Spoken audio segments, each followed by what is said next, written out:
Oh, internet is Adam Leak Aaron, and this is my review for Avengers Infinity War. First things first, no spoilers. Okay? This review is going to be as vague as possible because, a lot of stuff in the trailers you've seen is in the movie, obviously. But there's a lot the movie leaves out. And I don't want to ruin that for you because you have to watch the movie yourself. So no spoilers at all. I'm not gonna.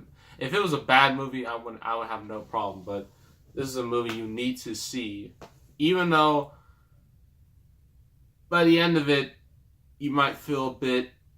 I'm just gonna say it's not a spoiler, but you might feel a little bit cheated or shocked or just frozen by the end of the movie. That I'm just going to warn you about. So, yeah. So, this movie was directed by the Russo brothers. They directed Winter Soldier, then they directed Civil War. Now they're taking it a step forward. They're directing Avengers. Avengers 3. Now, the other Avengers, the first Avengers, was really good, considered by many. I was like basically like a Marvel. It's like a Marvel classic in a way. The sequel, while some liked it, I was like extremely disappointed in it, and it kind of soured me on the MCU. But thanks to Civil War, it brought me back in on the hype train. So now we've reached Infinity War. Now, from the trailers alone, the plot from the trailers, basically Thanos is about to come to Earth and he's about to destroy everybody. Well, technically, half of the universe. So it's going to take basically nearly everyone in the MCU. I'm talking Iron Man, Captain America, Thor, Hulk, Spider-Man, Doctor Strange, Black Panther, Black Widow, the Guardians of the Galaxy. Am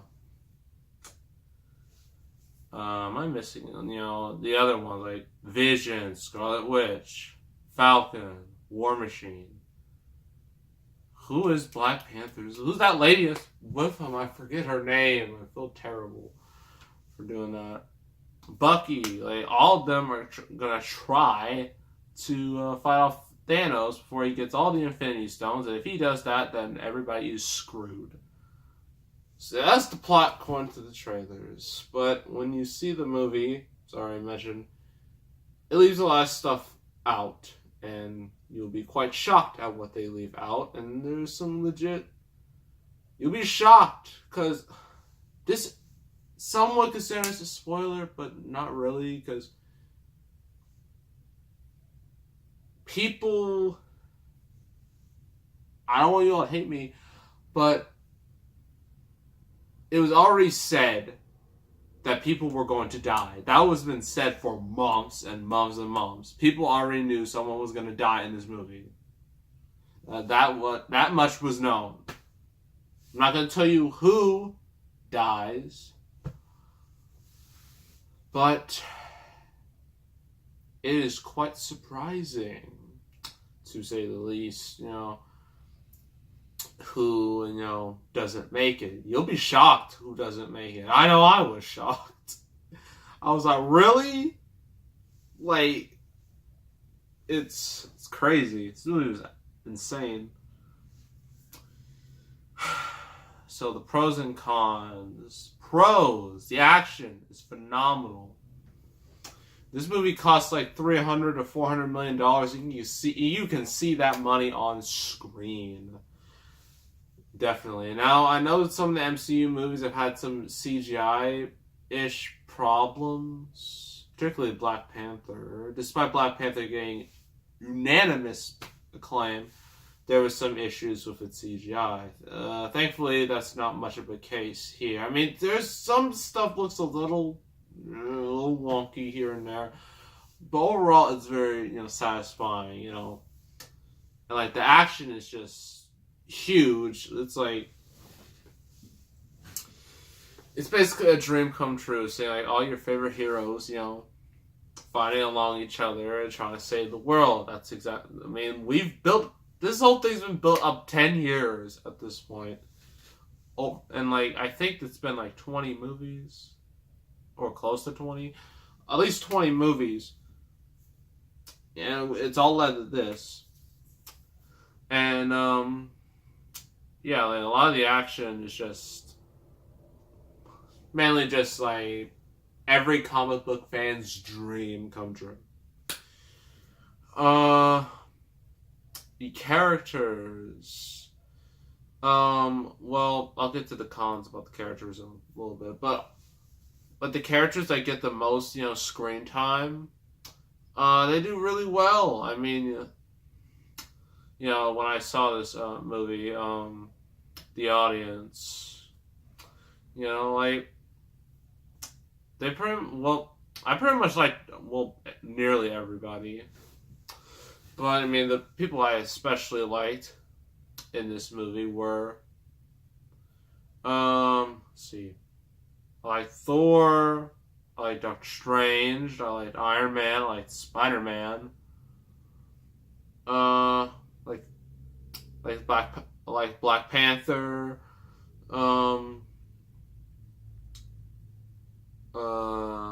pretty much the whole Guardians team. Mainly Drax. He was the best one of the group. Those are all the Avengers that really stood out to me. And then our villain, Thanos, played by Josh Brolin. And funny enough, there was a Deadpool 2 trailer in front of Infinity War that mentioned that Josh Brolin was indeed Thanos. And I'm like, wow. How ironic.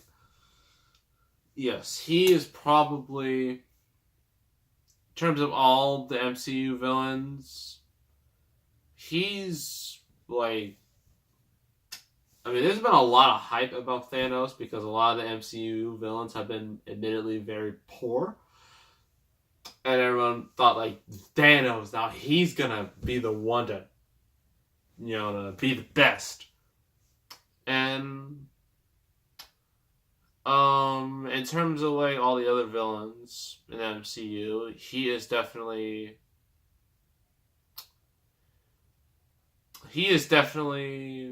one of the more... He's a little more complex than you think he originally is. Because most of the time in Thanos, he's just, like, portrayed as stereotypical bad guy, want to destroy the universe, blah, blah, blah. This movie is a little different with Thanos. Most of the time, like, he is, like, the ultimate bad guy that's gonna kill it. So it's gonna kill everybody. Or at least most of everybody. But there are, like, some scenes where you're just like, oh, wow. Like, there are some scenes that you're just like, oh, that's interesting. And then there's some scenes you really, really, really hate him. I'm not going to say what scenes, but when you see him, you will hate him quite a lot. And that's exactly what, you should do, considering he's a villain. Are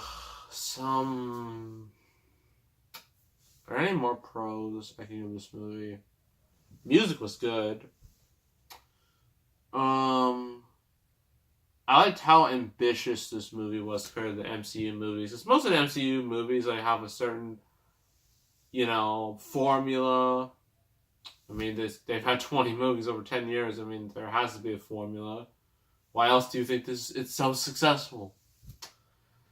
Like most of them, it's just like hero's not all that great, then he gets powers, he's a little reckless first, but then he learns to be a hero and beat the generic bad guy, he wins, saves the day.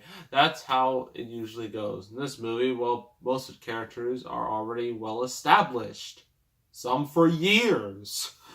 And some recently, mainly Black Panther and his, his crew. So, yeah, like it's not your typical superhero. I mean, it kind of is. I mean, this team up is so much better than Justice League. Justice League was atrocious, mainly because two of the heroes, really three, you barely know at all. Actually, four, you barely know at all. I know they were like Aquaman, Flash, Cyborg, even Batman. You barely know him, and I know he was in Batman v Superman, but you still don't know all that much about him. The only two you really know are Superman and Wonder Woman, because they had their own movies. And then they were just fighting off Steppenwolf, the most generic CGI bad guy of all time, and it was a disaster. This movie did it correctly. So all the heroes have been established in multiple movies. That way you know who each of them are. And if you see all the movies, you know how each of them got to where they are. And they're going to fight Thanos, who is also a CGI villain, but he's much better, has a better character, he's more complex. And yeah, I hate to be bashing DC. I mean, some people say, "Oh, with Aquaman, it'll get better." I'm like, it better. So if it doesn't, I'm not watching anymore. I guarantee you that. So yeah, it's just nice that this movie doesn't take the typical route. Cons. This movie's long, 2.5 hours, and it should be, because you see how many characters are on the screen. There's like 60 you gotta deal with, and sometimes like the whole movie just jumps like back and forth between certain characters, and because of that, well, another con, some characters, like, either they don't get enough screen time, or you just don't really care about them all that much. Hate to say that, but yeah, some of the characters, you're just like, I want to see more of him or her. And then some the other characters just like, can we please get back to more interesting people? And if you see the movie, you know exactly what I'm talking about. I'm not gonna say who, but you'll know it when you see it. And then the ending. I'm not gonna say anything about the ending, but when the credits roll, you might be like, that's it? Like, what? And I know this movie was originally supposed to be a two-parter. That was the original plan. So this is technically a two-parter. We just don't know what the next one is called. We probably won't even know until a couple of months. So, yeah, like, the ending, like, may surprise you, because it kind of just stops out of nowhere. Kind of like A Quiet Place. Like, that movie just ended, just stopped. It just stopped, just like out of nowhere, and you're just like, oh, well, time to go. But there is a post-credit scene. There's only one, which is surprising. Most of the time there's multiple, end credit scenes, but there's only one. I'm not gonna say what it is, but it does lead to a future MCU movie. I'm not gonna say which one, but it does tease it. That's a lot to digest. So that was Infinity War. It's a lot better than Avengers 2, because this one is more dramatic, has more stakes. Considering that movie was just Earth. This is the whole universe we're dealing with. So, in terms of all the other MCU movies, it's definitely up there. Some might find it some might find it controversial. I mean, it might not be Last Jedi controversial, but it might just feel a bit unsatisfying in a way. So, overall, I'm going to give it 8.5 out of 10. So that's Infinity War. I highly recommend you see it. Just warning, there's some stuff that's going to shock you, surprise you. Definitely did with me. And some stuff, like, I mean, if you watched every single MCU movie, like that is an you kind of have to do it in order to get the whole story.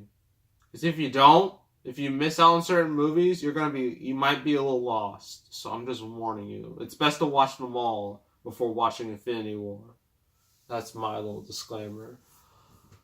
So make sure to subscribe, like this video, leave a comment, and I will see you all next time. And I am out.